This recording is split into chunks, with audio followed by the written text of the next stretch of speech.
अस्सलाम वालेकुम। आज के इस लेक्चर में हम डिस्कस करेंगे packaging of DNA in eukaryotic cells.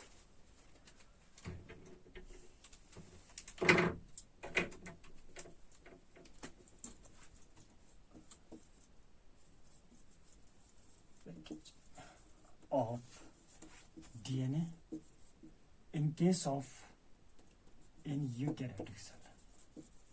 Eukaryotic cell. Eukaryotic cell में जो हमारा नेगेटिवली चार्ज्ड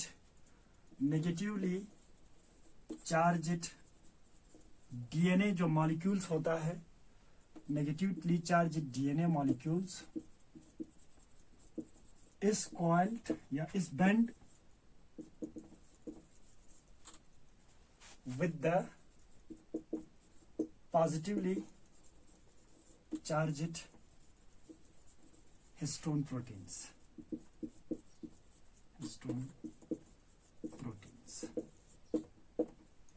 ठीक है। अब देखो इसके बाद high level of coiling is due to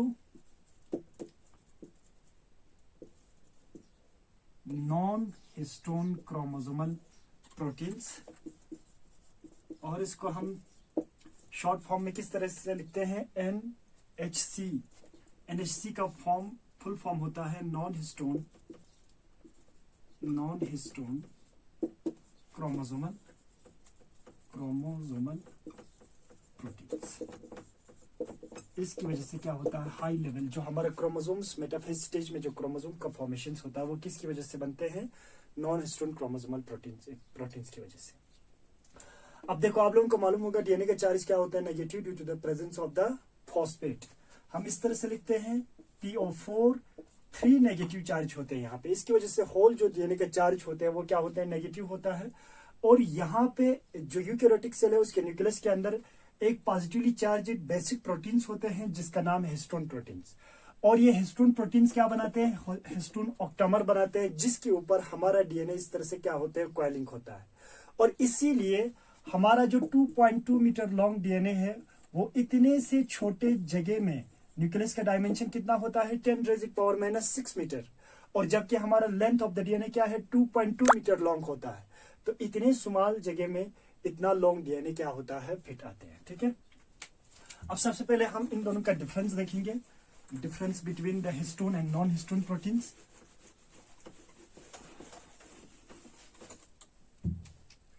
अब देखो, सबसे पहला जो हमारे पास हिस्टोन प्रोटीन्स होता है, हिस्टोन प्रोटीन्स, ये जो प्रोटीन्स है, पहला इसका जो फीचर्स होते हैं येलो मॉलिक्यूलर वाइट होता है इसका। जबकि यहाँ पे हमारा जो नॉन हिस्टोन प्रोटीन्स होते हैं, नॉन हिस्टोन क्रोमोसोमल प्रोटीन्स, इसका मॉलिक्यूलर वेट क्या होता है? हाई मॉलिक्यूलर वेट होता है इसका एज कंपेयर टू हिस्टोन। और दूसरा फीचर क्या होता है यहाँ पे? ये बेसिक प्रोटीन्स होते हैं। बेसिक प्रोटीन्स का मतलब क्या होते हैं? ये पॉजिटिवली चार्ज्ड होते हैं। और ये क्या होते हैं? एसिडिक प्रोटीन्स होते हैं। एसिडिक प्रोटीन्स होते हैं। और तीसरा पॉइंट इसमें क्या होता है? लाइसिन एंड अर्जिनिन, ये दोनों क्या है? Amino acid. ये दोनों क्या होता है? रिच होता है। किस में? हिस्टोन प्रोटीन्स में। जबकि इसमें लाइसिन एंड अर्जिनिन रिच नहीं होते हैं। ठीक है। अब देखो, चौथा पॉइंट्स, हिस्टोन प्रोटीन्स का 5 टाइप्स होता है, 5 टाइप है इसका। और ये कितने टाइप्स का होता है? 3 टाइप्स का। कितने टाइप्स का होता है? 3 टाइप्स का। अब देखो, इसको हम देखेंगे। ये हो गया हमारा histone and non histone proteins. अब यहाँ पे जो हिस्टोन प्रोटीन्स होते हैं वो हमारे पास 5 डिफरेंट टाइप्स होते हैं। नंबर 1 H1 होते हैं, H2A होता है, H2B होता है, H3 होता है एंड H4 होते हैं। अब देखो, ये जो H1, H2A, H2B, H3, इन सभी में क्या रिच होते हैं? लाइसिन रिच होता है, लाइसिन का कंसंट्रेशन क्या होता है, ज्यादा होता है। और यहाँ पे इन दोनों में क्या होता है, अर्जिनिन का कंसंट्रेशन क्या होता है, ज्यादा होते हैं। और सबसे ज्यादा लाइसिन रिच इसमें होता है, इसीलिए हम इसको क्या कहते हैं, रिचेस्ट इन लाइसिन। सबसे ज्यादा लाइसिन इसके अंदर पाए जाते हैं, ठीक है। इसी तरह से यहाँ पे 3 type of non histone proteins, इसमें जो नंबर 1 है structural non histone chromosomal proteins होते हैं। दूसरा यहाँ पे फंक्शनल होते हैं, ये फर्स्ट टाइप है। दूसरा यहाँ पे क्या होता है, functional non histone chromosomal proteins. और थर्ड क्या होता है यहाँ पे, regulatory non histone chromosomal proteins. अब देखो, structural non histone chromosomal proteins का मेन पर्पस होता है हाई कंडेंसेशन करते हैं, हाई कॉइलिंग ऑफ डीएनए करते हैं at metaphase stage. Functional non histone chromosomal protein जैसे कि हमारा डीएनए पॉलीमरेज से, आरएनए पॉलीमरेज से, वो सब होते हैं। Regulatory non histone chromosomal proteins वो प्रोटीन्स होते हैं जो रिस्पॉन्सिबल होता है जीन एक्सप्रेशन के लिए, ठीक है। आई होप यहां तक आप लोगों को समझ आया होगा।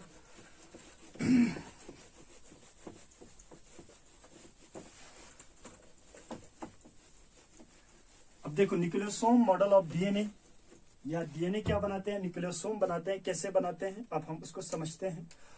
हमारे पास देखो 2 into H2A H2B H3 and H4, ये सभी देखो, ये जो हिस्टोन है H2A H2B H3 and H4, ये सभी 2-2 बार होते हैं, जिसकी वजह से यहाँ पे एक इस तरह के कम्प्लेक्स बनते हैं जिसके अंदर 8 सब यूनिट होते हैं। कितने सब यूनिट होते हैं, 8 सब यूनिट। अब मैं यहाँ पे सिर्फ एक ही शो करता हूं, आगे वाला सिंगल शो करता हूं। H2A, सपोज ये H2B है, H3 है, H4। अब देखो 4 तो सब यूनिट आगे की तरफ है, 4 सब यूनिट इसके पीछे की तरफ है। टोटल कितना हुआ यहाँ पे, 8 सब यूनिट। इस प्रोटीन कम्प्लेक्स मॉलिक्यूल्स के कितने सब यूनिट होते हैं, 8। इसीलिए हम इसको क्या कहते हैं, हिस्टोन ऑक्टामर। क्या कहते हैं, ऑक्टामर। Octa means 8। यहाँ पे कितने सब यूनिट्स होते हैं, 8 सब unit.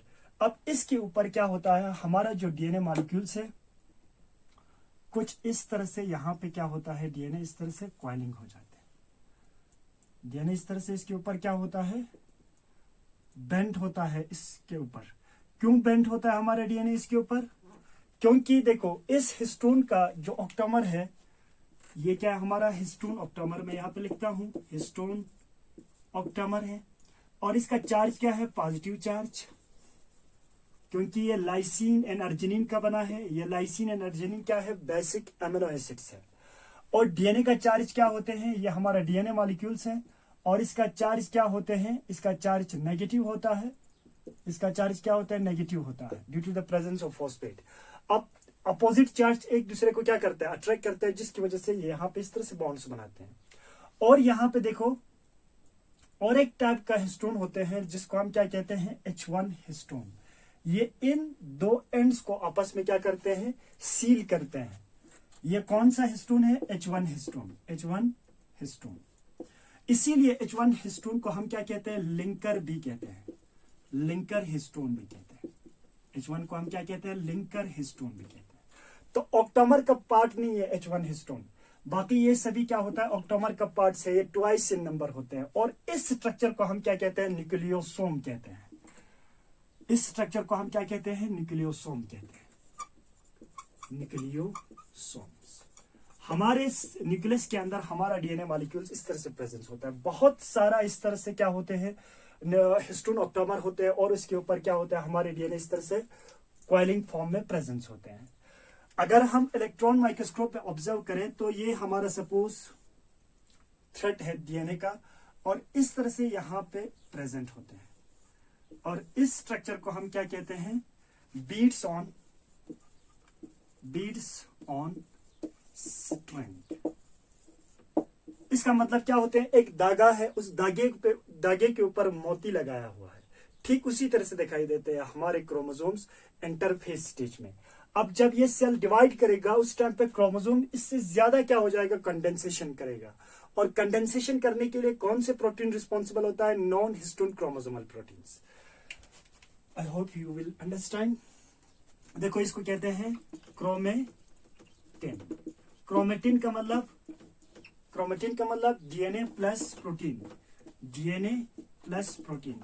Which type of protein, histone protein. ठीक है, अब ये क्रोमेटिन हमारे पास दो किस्म के होते हैं, एक होता है यूक्रोमेटिन, दूसरा होता है हेटेरोक्रोमेटिन।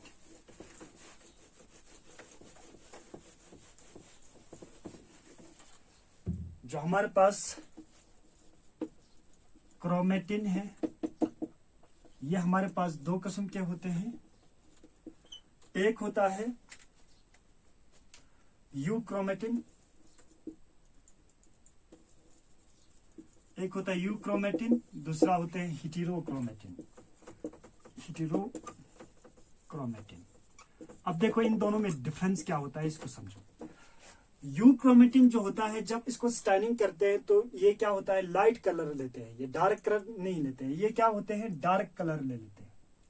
अब इसमें रीजंस क्या है, क्योंकि यहां पे देखो जो डीएनए मॉलिक्यूल्स होता है वो लूजली पैकेट होते हैं, ठीक है, और यहां पे डीएनए जो होता है ये हाईली पैकेट होते हैं, इसीलिए ये डार्क कलर का हो जाता है, ये क्या होता है, लाइट कलर का होता है, पहला डिफरेंस। और दूसरा यहाँ पे मोस्टली कौन से जीन्स रहते हैं, एक्टिव जीन्स रहते हैं, एक्टिव जीन्स जो आगे जाके जीन एक्सप्रेशन कर सकते हैं। लेकिन हेटेरोक्रोमेटिन के अंदर क्या होते हैं, मोस्टली कौन सा जीन्स प्रेजेंस होता है, इनएक्टिव जीन्स, इनएक्टिव जीन्स। ठीक है, अब activations and deactivations of the genes आप लोगों को मैं एक्सप्लेन करूंगा at the time of X chromosome inactivations. ठीक है, that is all about the packaging of DNA. Next lecture we will discuss the Griffith experiment. Thank you very much.